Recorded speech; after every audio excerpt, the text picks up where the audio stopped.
joined now in the studio by sports broadcaster Aidan McGee and Showbiz reporter Hayley Palmer. Hayley, we were looking at the Showbiz and we stumbled across... And we thought, Hayley's Showbiz today. Hayley's the story today. Page 24, 25 of The Sun, we saw some glamorous blonde. Can I just say, I don't know what I'm doing with my hand. I thought I've got an imaginary drink in my hand, so I don't get that bit. No distraction, Hayley. We're asking the questions here. For people listening on radio, we're not going to get into what you might have been doing with your hands in this photo, but it's quite a big piece, this, Hayley. It is. It's about love, it's about romance. Is this all true? What's happening? You and Mark the Beast love it. Yeah, it's all true, actually, because it says that he wooed me with his Toby Carvery card, which is true. He's got a gold one. And a packet of Maltesers. And a packet of Maltesers. I go once a week to Toby Carvery, actually. I do quite like it. Too late. I mean, sorry, like, winning combination. So, yes, I have to say it is true, and he's a lovely guy. And so it's nothing to do with his brains or anything then? It was just the Toby Carvery the Toby Carvery card was just like, wow, I can't take this. And the Maltesers is just like, okay. What do you get for gold membership for Toby Carvery? You can take, I think it's up to 20 people to Toby Carvery. Really? I mean, what more would you want? I have a supersized plate when I... So you have enough for 20 people. I don't go big on the Yorkshire puddings, but I do quite like the choice of meat. So we're going to have to keep our eye out now in the paper for more info about you and Mark and where it's all going and how it's going. Yeah. But he's a nice guy. He's a lovely guy, and he's very kind, and he treats me nicely, so... Well, he's a very lucky guy. He's very lucky. If he's watching, he's very lucky. Anyway, Aidan, tell us what's happening in the Test match. Oh, goodness me. It's terrible. I feel awful thinking about it, but yeah, Bazball. So this is about, I was talking to Anne Diamond about this earlier on. She said, what's Bazball? It seems to me like you're just whacking the ball out of the court as quickly as you, or not, sorry, the pitch as soon as you can. And I said, well, yeah, that's pretty much it. Now, Jeff Boycott described it this morning as batting without brains. Somebody else called it kamikaze cricket.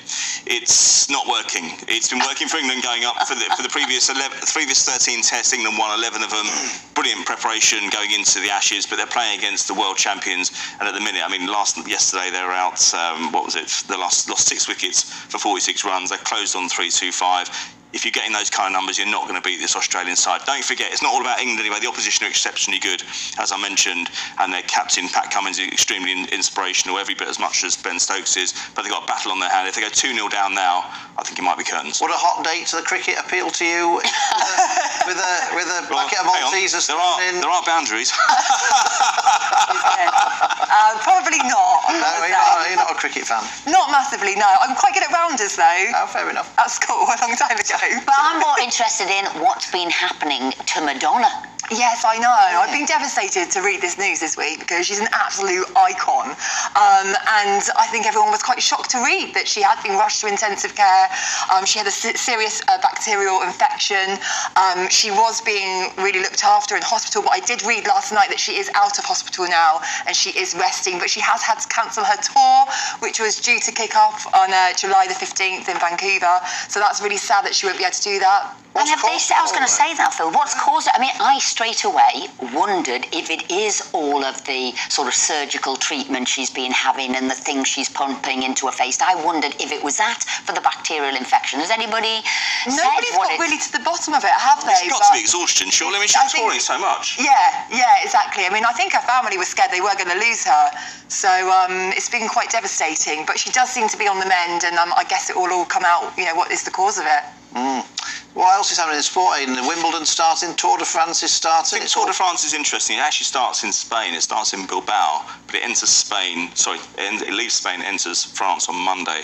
They're extremely worried about two things. Firstly, the climate protests, which happened last year, was beset by that last year, and it's very dangerous for the riders. Cycling? Why are they protesting against cycling? It's not about the event. It's not about the event. Yes, Stephen made this point earlier on. It's not about the event. It's about exposure. They want exposure, of course. Same as Just Stop Oil. Just Stop Oil didn't have a problem with snooker, but they got the exposure by getting onto the table. Sometimes it's the people who are sponsoring the event as well. They have an issue against, but they have. That's true. And I'm so pleased that people, whether it was my man of the match, without doubt, Johnny Burster there, yanking him, folding him off, literally like an old ironing board, yanking him off. He was quite stiff, the bloke, though, wasn't he? Yeah, he was. That's why it reminded me that it was like an ironing board carrying him off. And then you saw even people now on stag When did you do's. last carry an ironing board? Well, it's probably more often than Philip famous.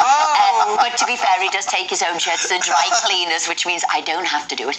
Equally, you've also got the stag do's, haven't they, taking the mickey now of just Stockholm? Yeah, I know. They've become like a group of people for ridicule now. They've been lampooned, So you've got the problem of there's the that, and there's Stockholm. the unrest, of course. Now, they're worried that it's going to go through Paris eventually. There's no sign of this letting up.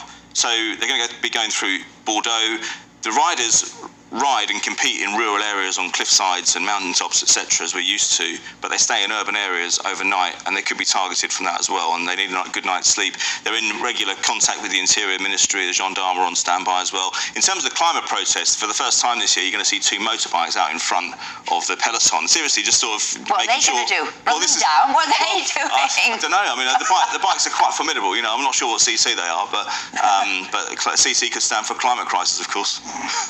Any other? No, that was another joke from you there, Aidan. Now, we're moving on from that. Melinda Messenger. Yes. What's going on with her? Was gorgeous. Absolutely, but she's saying that she wants to go grey naturally and gracefully, and there's photos of her on Instagram, still looking fabulous, but she's got a lot of people saying, actually, what are you doing? You're not looking great. I actually think, for me personally, I just want all the help I can get as I get older. It's my birthday coming up soon, I am getting older, and Keep I'm like, it blonde. keep it blonde, have the most fun. Hayley, thank you very much indeed. Aidan, thank you very much indeed. Thank you to all of our guests. We will be back next Saturday morning from 10 a.m. Coming up next, it's GB News Saturday with the wonderful Martin Daubney.